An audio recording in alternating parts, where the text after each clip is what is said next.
बहुत समय पहले की बात है। एक गांव में एक हवेली का खंडर था। वहां कोई आता जाता नहीं था। खंडर के पास ही झील थी। एक बार एक राजा शिकार करते करते वहां आ गया। शिकार तो नहीं मिली, लेकिन राजा बहुत ही थक गया। थक कर वो एक पेड़ के नीचे बैठ गया। तभी उसके कानों पर पानी के बहने की आवाज आई। ओह, शायद यहाँ आसपास झरना है। मुझे देखना चाहिए। जिस दिशा से झरने की आवाज आ रही है, राजा उस तरफ चल देता है। तभी उसका ध्यान एक पेड़ के नीचे ध्यान लगाए साधु पर जाता है। वो उनके पास जाता है। लगता है साधु महाराज तपश्चर्या में व्यस्त है। मुझे उनके लिए कुछ खाने का प्रबंध करना चाहिए। राजा आसपास के पेड़ों से कुछ फल तोड़ लेता है और साधु के पास रखता है। फिर झरने पर अपनी प्यास बुझाने आता है। थोड़ा सा पानी पीने के बाद राजा पत्तों से एक द्रोण बना के उसमें साधु के लिए पानी ले आता है। जब साधु की आंखें खुलती है, राजा, मैं तुम्हारी सेवा से प्रसन्न हूँ, लेकिन मैंने तुम्हें पहले कभी नहीं देखा। महाराज, मैं शिकार करते करते इस जंगल में पहुंचा हूँ। शिकार तो नहीं मिली, लेकिन आप मिल गए। मैं थोड़ी देर यहाँ विश्रांति के लिए बैठा था, तभी झरने की आवाज सुनाई दी। प्यास बुझाने के लिए जब मैं यहाँ आया तो आप दिखाई दिए। राजा, तुमने मेरे लिए जो कष्ट उठाए हैं उनसे मैं बहुत प्रसन्न हूँ। मैं जानता हूँ कि तुम्हारे राज्य में पानी की बहुत समस्या है। अगर तुम मेरी बात मानोगे तो अपने राज्य की ये तकलीफ हमेशा के लिए दूर कर सकते हो। हाँ हाँ महाराज, मैं अपनी राज्य की जनता के लिए कुछ भी कर सकता हूँ। आप बताइए, मुझे क्या करना चाहिए? तो ध्यान से सुनो। इस गांव में एक खंडर है जिसके तहखाने में खजाना छुपा हुआ है। लेकिन ये किसका खजाना है महाराज? वो खजाना मेरे परिवार का है और उनमें से अब कोई भी जीवित नहीं है। मैंने संन्यास लिया है, इसलिए वो मेरे भी कुछ काम का नहीं है। तुम जाओ और वो खजाना निकाल लो। अब मैं तपस्या के लिए हिमालय चला जाऊंगा। लेकिन महाराज, वो खजाना मेरे किस काम का? मैं चलता हूँ। तुम वो खजाना लोक कल्याण के लिए इस्तेमाल करो। इस झरने का पानी अपने नगर तक लेके जाओ। लेकिन महाराज, मैं उस खजाने तक पहुंचूंगा कैसे? उस खंडर के दाहिनी बाजू के दरवाजे के नीचे तुम्हें एक चाबी मिलेगी। वो चाबी तुम्हें खजाने तक पहुंचा देगी। निस्वार्थ मन के व्यक्ति को ही ये चाबी आगे का मार्ग दिखाएगी। राजा साधु के निर्देशानुसार उस खंडर तक पहुंचता है और वो चाबी हासिल करता है। फिर तहखाने चला जाता है और साधु के आशीर्वाद से उस झरने का पानी अपने नगर ले आता है। पानी की वजह से नगर के सारे खेत खलियां खिल उठते हैं और नगर में फिर से खुशहाली छा जाती है। राजा मन ही मन साधु महाराज को धन्यवाद देता है। देखा दोस्तों, कैसे राजा के निस्वार्थी स्वभाव के कारण पूरे राज्य का फायदा हुआ। हमें भी राजा से सीख लेकर निस्वार्थी और परोपकारी होना चाहिए। किशनगढ़ नाम के गांव में सरजू नाम का एक आदमी उसके माता और पिताजी के साथ रहता था। उसके माता पिताजी की तबीयत उम्र के साथ खराब हो रही थी। वो अपने माता पिता की मन लगाकर सेवा करता था। सरजू को जानवरों से बड़ा लगाव था, इसलिए उसके घर में बहुत सारे पालतू जानवर भी थे। वो उन सबकी अच्छे से देखभाल किया करता था। ऐसे ही एक दिन गांव से जाते समय उसे एक कुत्ते का पिल्ला जख्मी हालत में दिखाई दिया। अरे, ये कुत्ता तो जख्मी है, इसे घर लेकर जाता हूँ। सरजू उस कुत्ते के पिल्ले को घर लेकर आया, उसका इलाज करवाया, उसके पैरों पे मलहम पट्टी करवाई। बेटा सूरज, तुम ऐसे दुखी और बेसहारा प्राणियों की मदद करते हो, ये बड़ा पुण्य का काम है। तुम बहुत अच्छा काम कर रहे हो। माँ, ये पशु पक्षी मुझसे तकलीफ में देखे नहीं जाते, इसीलिए मैं इनकी मदद करता हूँ। अच्छा विचार है बेटा तुम्हारा। भगवान तुम्हारी हमेशा मदद करेगा। अगले दिन सरजू गांव से जा रहा था। उसने देखा कि एक जगह बहुत सारी भीड़ इकट्ठा हो गई है। सरजू वहां गया। अरे, क्या हुआ है? तुम लोग लाठियां लेकर क्यों आए हो? अरे कुछ नहीं भाई, यहाँ एक बड़ा सांप निकला है, उसे मारने के लिए यहाँ भीड़ जमा हुई है। अरे रुको रुको, इस सांप को क्यों मार रहे हो? इसने क्या किया है? पागल हो क्या? सांप कितना जहरीला होता है पता है तुम्हें? आपको पता है, सांप बेवजह कभी किसी पर हमला नहीं करता। अगर उसे लगा कि किसी से खतरा है तभी वो काटता है। ये सांप आपको कोई नुकसान नहीं पहुंचाएगा। अरे चलो चलो, इसकी बातें क्या सुनते हो? मारो इस सांप को। सारे लोग उसे मारने के लिए तैयार हो गए, लेकिन तभी सरजू बीच में पड़ गया और बोला, आप कृपा करके इसे मत मारिए, मैं इसे लेकर जाता हूँ, आपको कोई तकलीफ नहीं होगी। सरजू ने उस सांप को पकड़कर एक टोकरी में डाला और उसे एक घने जंगल में लेकर गया। उसने उस सांप को वहां की झाड़ियों में छोड़ दिया और तभी अचानक वो सांप उससे बात करने लगा। हे मानव, तुमने मेरे प्राण बचाए हैं, मांगो तुम्हें क्या मांगना है? आप बोल सकते हो? हाँ, मैं एक जादुई सांप हूँ, मैं बोल भी सकता हूँ। मुझे कुछ नहीं चाहिए, आपको वो लोग मार डालते, इसीलिए मैं आपको यहाँ लेकर आया। मुझे प्राणियों से और पक्षियों से बहुत लगाव है, इसीलिए मैंने आपको बचाया। फिर तुम्हें जो चाहिए तुम मांग सकते हो। नहीं नहीं जादुई साहब, मुझे कुछ नहीं चाहिए। तुम्हारा स्वभाव देखकर मैं बहुत खुश हूँ। तुम्हारे माँ और पिताजी बीमार रहते हैं और तुम उनकी सेवा के लिए सारे पैसे खर्च कर देते हो ना? हाँ, लेकिन ये आपको कैसे पता? मैं सामने वाले का चेहरा पढ़ सकता हूँ, इसलिए मुझे पता चल जाता है कि किसका मन साफ है। ये लो, ये तुम्हारे लिए थोड़ी सी मदद। ऐसा बोलकर वो सांप अपने मुंह से सोने के सिक्के गिराने लगा। सरजू ने वो सारे सोने के सिक्के उठा लिए और सांप से कहा, हे जादुई सांप, आपका बहुत बहुत धन्यवाद। अगर तुम्हें और पैसों की जरूरत लगे तो यहाँ आकर मुझे आवाज दे देना। सरजू खुशी खुशी वो सारे सिक्के लेकर वहां से निकल पड़ा। गांव में आकर वो सिक्के बेचने के लिए वो एक सोनार की दुकान में गया। अरे सरजू, ये इतना खरा सोना कहाँ से लाए हो तुम? वो बात मैं आपको नहीं बता सकता। आप सिर्फ ये सिक्के लो और मुझे पैसे दे दो। सरजू सोनार से पैसे लेकर घर के लिए निकल पड़ा, लेकिन वो सोनार बड़ा चालाक था। उसे सरजू पर शक हो गया था, इसलिए वो उसका पीछा करने लगा। पीछा करते करते उसके घर तक पहुंच गया। सरजू ने घर जाकर सारी बातें अपने माँ बाप को बताना शुरू किया। माँ, ये लो पैसे, इससे तुम्हारा और पिताजी का अच्छा इलाज करवाऊंगा।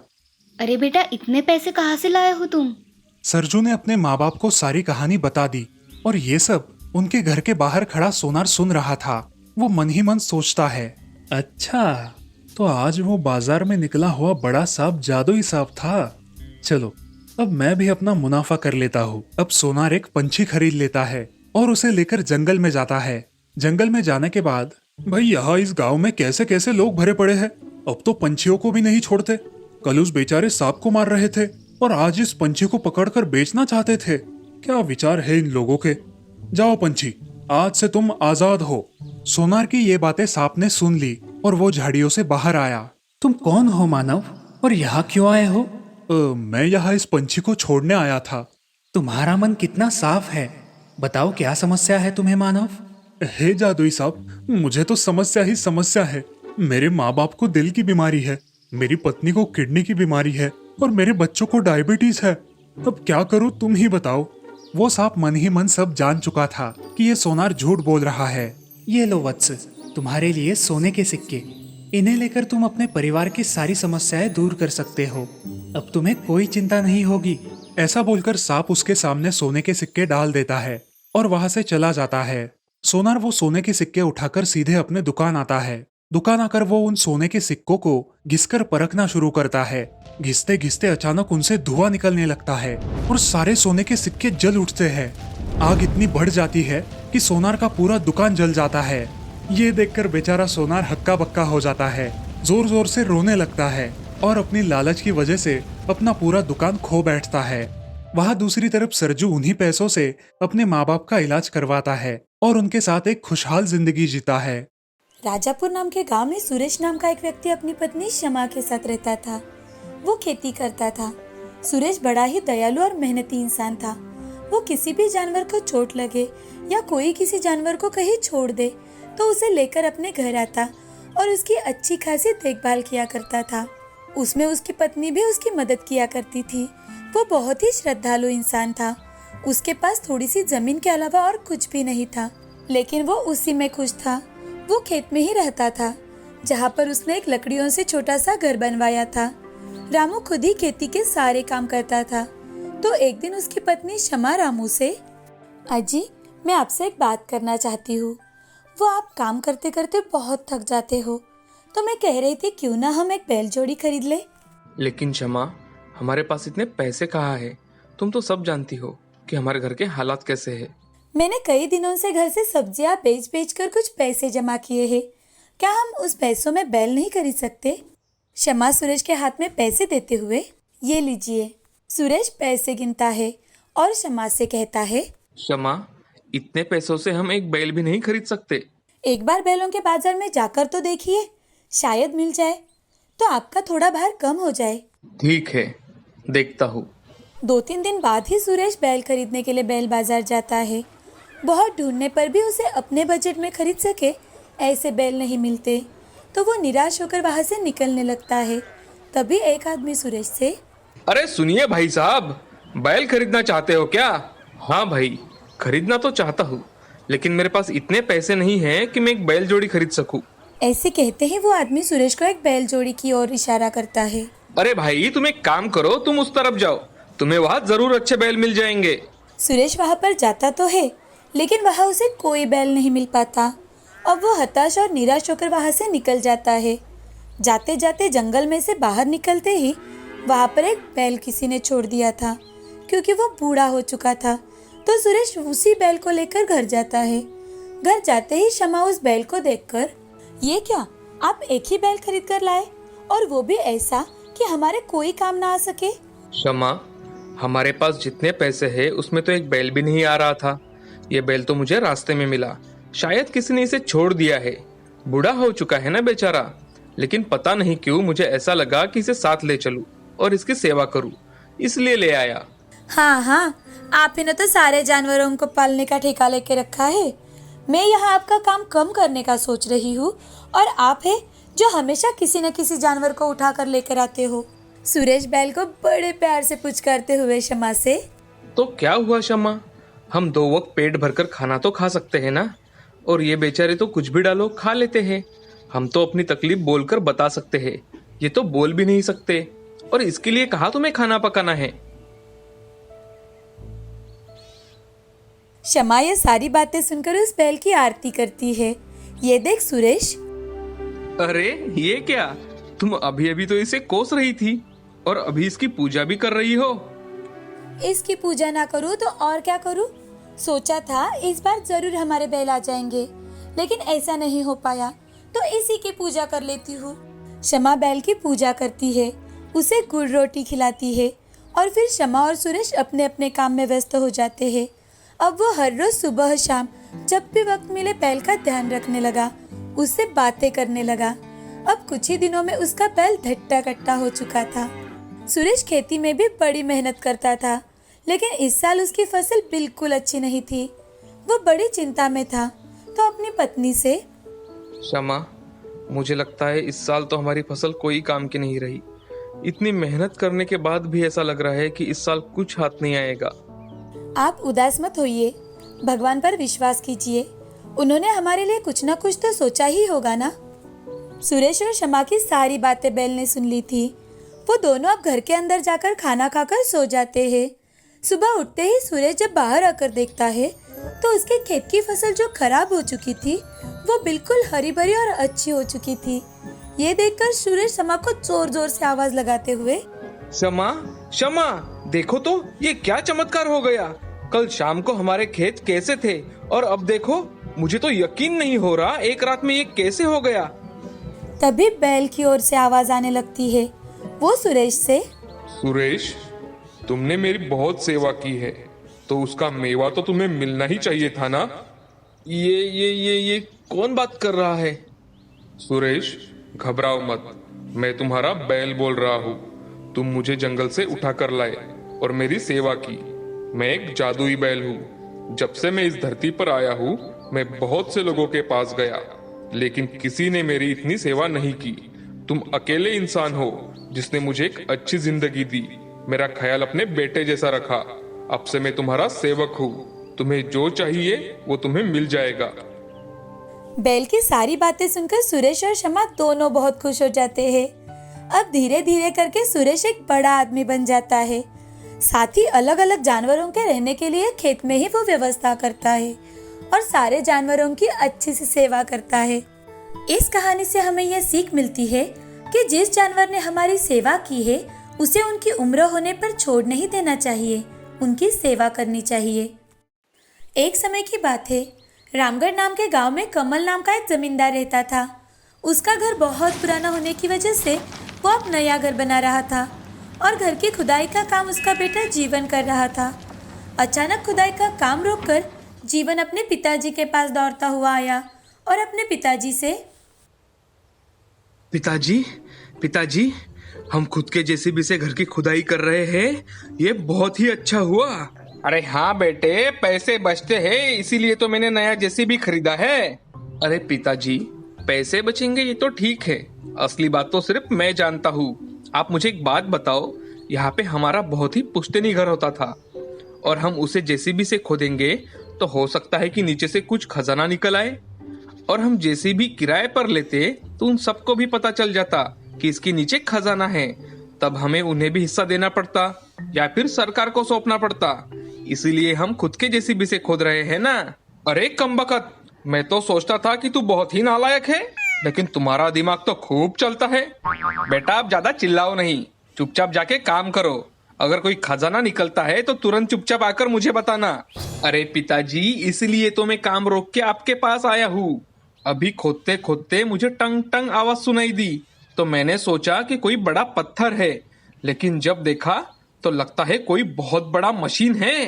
अरे वाह, अपनी तो लॉटरी लग गई, लॉटरी। चलो चलो, लगता है कोई बड़ा संदूक है, उसमें ढेर सारा खजाना होगा। चलो चलो चलो, उसे बाहर निकालते हैं और चुपचाप घर लेकर जाते हैं।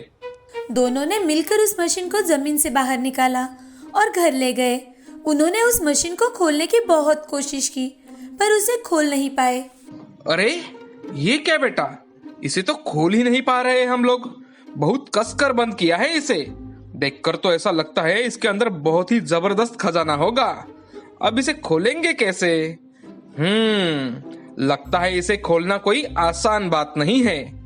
लेकिन अगर हमने बाहर से किसी को बुलाया तो उसे भी इसमें हिस्सा देना पड़ेगा। अब क्या करें? बाप बेटे दोनों मिलकर उस मशीन को खोलने की नाकाम कोशिश कर रहे थे कि तभी कमल की पत्नी उमा वहां आ जाती है। क्या हुआ? दोनों बाप बेटे माथा पेची क्यों कर रहे हो? मुझे ये तो बताओ, समस्या क्या है? मैं चिटकी बजाते ही आपकी समस्या हल कर दूंगी। हाँ हाँ हाँ, क्यों नहीं। तुम तो आइंस्टाइन की बहन जो ठहरी। हम इसे समस्या बताएंगे और 5 मिनट में ही हल कर देगी। बताओ बेटा, अपनी माँ को जरा बताओ। माँ, ये एक बहुत ही अद्भुत मशीन है। जब हम नए घर की नींव बनाने के लिए खुदाई कर रहे थे, वही हमें ये मशीन मिली है। इसमें जरूर कुछ खजाना है माँ, लेकिन समझ में ये नहीं आ रहा कि इसे खोले कैसे। जीवन की बातें सुनकर उमा ने उस मशीन को ऊपर से नीचे तक देखा और अच्छी तरह से जांच करने के बाद ना ये खजाना है और ना ही ये संदूक है। ये तो आलू चिप्स मशीन है। इसे हमारे दादाजी ने बनवाया था। इसमें आलू चिप्स बनाते हैं। जब हम छोटे थे तब हम भी इसमें आलू चिप्स बनाना सीखते थे। और अभी जिस जमीन पर आप घर बनाने वाले हो, वो मेरे पिताजी ने तुम्हारे पिताजी को दहेज में दिया था। मुझे लगता है ये मशीन उस जमीन में दब गई होगी। इसको ठीक किया तो ये बढ़िया काम करेगी। ऐसा कहकर उमा ने उस मशीन को ठीक किया। ये देखकर कमल और जीवन हैरान हो गए। अरे ये क्या माँ, तुम्हें तो ठीक से पंखा शुरू करना नहीं आता, पर तुमने तो इसे चुटकी बजाते ही ठीक कर दिया। बेटे, मैंने तुम्हें कहा तो था, बचपन में मेरे दादाजी जब इस पर काम करते थे तो मैं उनके पास बैठकर देखती थी। इसीलिए इस मशीन को चलाते कैसे है मैं अच्छी तरह से जानती हूँ। जीवन जाकर कुछ आलू लेकर अपनी माँ के पास आया। अब एक काम तुम और करो, हमारे घर में जो 10-15 टोकरियाँ पड़ी है उन्हें यहाँ लेकर आओ और उन्हें इस मशीन के सामने रखो। 10 टोकरियाँ? किस लिए माँ? इतने चिप्स कहाँ से आने वाले हैं इस मशीन से? सिर्फ मैं जो कहती हूँ वही सुनो। जितनी टोकरियाँ है वो सब लेकर आओ। जब खुद देखोगे तब समझ में आ जाएगा। जीवन अपने घर की सारी टोकरियाँ लेकर आता है और मशीन के सामने रख देता है। फिर उमा अपने पति से, अजी सुनो, यहाँ आओ और ये एक आलू अपने हाथों से इस मशीन में डालो। कमल ने आलू को मशीन में डाला। बस एक आलू उस मशीन में डालते ही सामने रखी सारी टोकरियों में आलू चिप्स गिरने लगे। ये देखकर कमल और जीवन हैरान रह गए। मैंने कहा था ना कि ये एक जादुई आलू चिप्स मशीन है। देखा, इस मशीन में एक आलू डालते ही कितने सारे चिप्स निकल आए। सोचो, अगर हम इस मशीन में एक बोरी आलू डाल दे तो हमारे पास कितने सारे चिप्स निकल आएंगे। हमारा ये घर भी कम पड़ेगा। इतने सारे चिप्स निकल आएंगे इस मशीन से। इससे हम खूब पैसे कमा सकते हैं। तब से कमल और जीवन आलू चिप्स मशीन से ढेर सारे आलू चिप्स बनाते हैं और उन्हें बेचकर अपना जीवन व्यतीत करते हैं।